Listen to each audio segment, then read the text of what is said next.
তাড়াতাড়ি লাইভটিতে জয়েন করে নাও।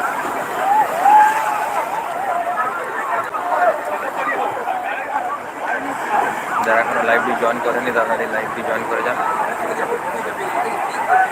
একদম কুয়াশা ঢাকা সুন্দর সমুদ্র সৈকত।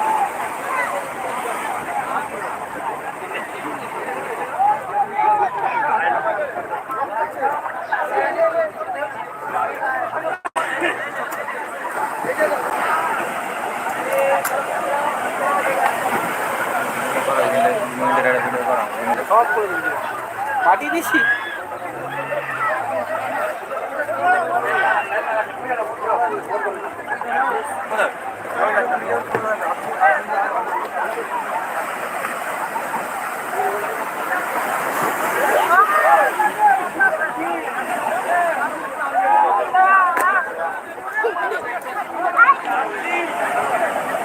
ওয়েলকাম ওয়েলকাম, অনেক ধন্যবাদ লাইভটিতে জয়েন করার জন্য। আপনারা এখন বর্তমানে দীঘা লাইভ দেখছেন। দীঘা লাইভ থেকে আপনাদেরকে সরাসরি লাইভ করে দেখানো হচ্ছে। যিনি লাইভটি জয়েন করেছেন অবশ্যই চ্যানেলটি সাবস্ক্রাইব করা না থাকলে অবশ্যই চ্যানেলটি সাবস্ক্রাইব করে দেবেন। কোথা থেকে দেখছেন অবশ্যই কমেন্ট বক্সে কমেন্ট করে জানাবেন।